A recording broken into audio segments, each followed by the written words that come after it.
ओम गुरुवे नमः। प्यारे हरिभक्तों, अब हम जो विषय ले रहे हैं यह भी बहुत ही सुंदर विषय है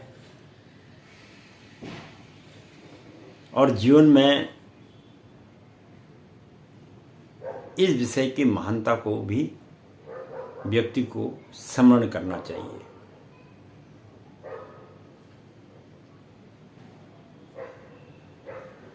अब ये विषय है कि हमारे दो गुरु हैं। एक गुरु हैं बृहस्पति महाराज और एक गुरु हैं शुक्र महाराज।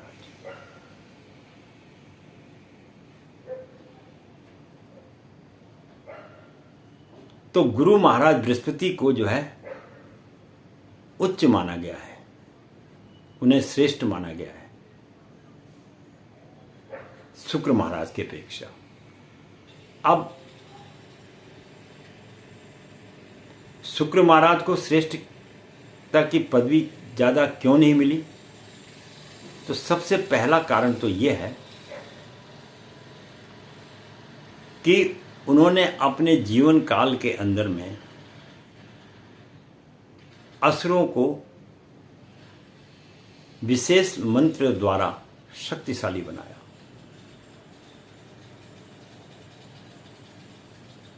अपनी जो कठोर साधना के द्वारा उन्होंने जीवन में हासिल मंत्र किए, उन मंत्रों का प्रयोग किस प्रकार करना है ये असुरों को उन्होंने अत्यधिक दिया। जिस प्रकार राजा बलि को दिया और भी कईयों को दिया,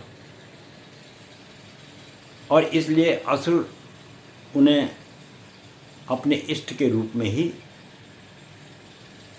शुक्राचार्य जी को मानते थे।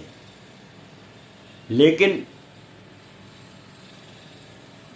भगवान बृहस्पति जो हैं, बृहस्पति देव को, गुरुदेव को भी देवता लोगों का संरक्षण था और वह हमेशा देवताओं के विषय में ही सोचा करते थे और उनको ज्ञान देते थे। तो जिससे उनके पास में अपनी शक्ति तो थी ही, देवताओं के द्वारा भी अधिक शक्ति प्रदान की गई। इसीलिए उनके पास में जो शक्तियाँ किस प्रकार दी, उसके लिए मैं पीछे आपको बतलाया था कि उपग्रहों का एक अपने जीवन में बड़ा खेल है। जैसे शनि के 100 कुछ 83-84 उपग्रह हैं, इसी प्रकार बृहस्पति ग्रह के भी अनेकों उपग्रह हैं। बहुत सबसे ज़्यादा उपग्रह बृहस्पति ग्रह के पास हैं। तो वो उपग्रह नहीं है, वो उपग्रह जो है वास्तव में देवताओं द्वारा बृहस्पति भगवान को शक्ति के रूप में प्रदान की हुई शक्तियाँ हैं। इसके बारे में आम ज्योतिषाचार्यों को कोई विशेष ज्ञान नहीं है कि इतनी शक्तियां बृहस्पति के पास कैसे आई, क्योंकि सबसे ज़्यादा ब्रह्मांड में जो शक्तियां मिली हुई हैं वो पहले मिली हुई हैं शनि महाराज को। इसीलिए उनके 183 या कुछ ऐसी है, मुझे अभी याद स्मरण में नहीं आ रहा है, इतने उपग्रह हैं। और जबकि उसके बाद दूसरे नंबर पर बृहस्पति ग्रह के पास उपग्रह हैं।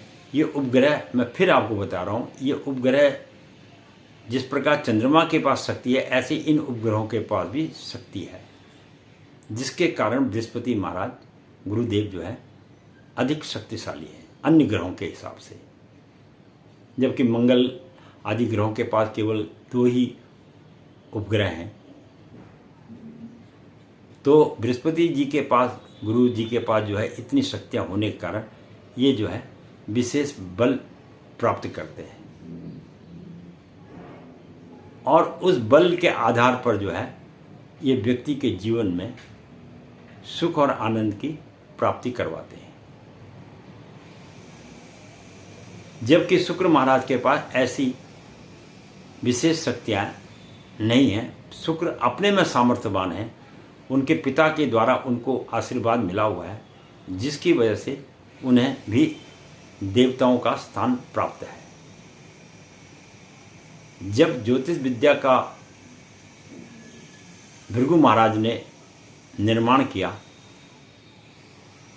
तब उस समय में शुक्र महाराज का ज्योतिष विद्या में विशेष योगदान है।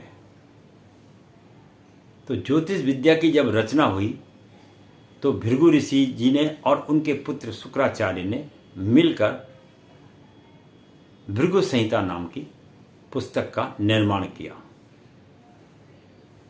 उन्होंने नक्षत्रों का संपूर्ण ज्ञान होने के बाद ही ज्योतिष शास्त्र का निर्माण किया, जिसे आम व्यक्तियों को इसके विषय में अधिक ज्ञान नहीं है।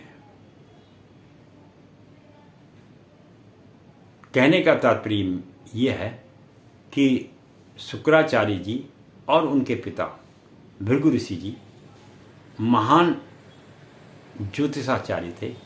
उसके आधार पर फिर अन्य पुस्तकें, अन्य ज्योतिष हुए और कई ज्योतिषाचार्य ने उनसे सीखने के बाद ज्योतिष का अच्छा अध्ययन किया। लेकिन जो श्रेष्ठता ज्योतिष के मामले में भृगु ऋषि जी के पास और उनके पुत्र शुक्राचार्य के पास थी, वो अन्य किसी के पास नहीं थी।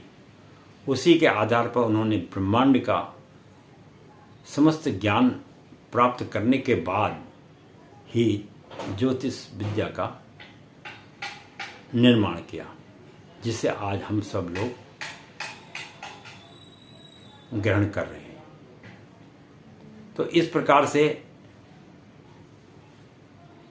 शुक्राचार्य जी से अधिक बृहस्पति जी को मान्यता दी गई, क्योंकि वो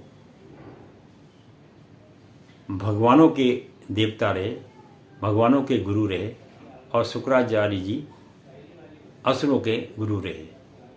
और देवताओं के गुरु रहने के हिसाब से ही बृहस्पति महाराज को अत्यधिक श्रेष्ठता का वरदान प्राप्त है। इसीलिए बृहस्पति ग्रह को एक विशेष दर्जा देवताओं में दिया जाता है। मैं पंडित गिरीश तिवारी अपनी वाणी को यहीं पर विश्राम दूंगा। आशा करता हूँ कि कुछ न कुछ आप लोगों के मस्तिष्क में नई नई चीज़ें मैं जरूर प्रदान करने की कोशिश करता हूँ। अब जितना भी मुझे ज्ञान है मैं उस हिसाब से ही बात करूँगा। बाकी तो ये पृथ्वी तो बड़े बड़े ऋषि मुनि शास्त्र के ज्ञाताओं से भरी पड़ी है। अपना अपना ज्ञान है, हम किसी के बारे में कुछ नहीं कह सकते। जो मुझे ज्ञान है वो मैंने आपको दिया। अच्छी लगे तो वीडियो देखते रहिए, सब्सक्राइब करते रहिए, और नई नई ज्ञान की जो चीज़ें मैं आपको देता हूँ उसे श्रवण कीजिए। अच्छा लगता है तो श्रवण कीजिए, अच्छा नहीं लगता तो सुन के छोड़ दीजिए। और क्या है, कोई इसमें ये तो है नहीं, पर जो वास्तविक ज्ञान है वो मैं आप लोगों को देने की कोशिश करता हूँ। वीडियो देखने के लिए बहुत बहुत धन्यवाद।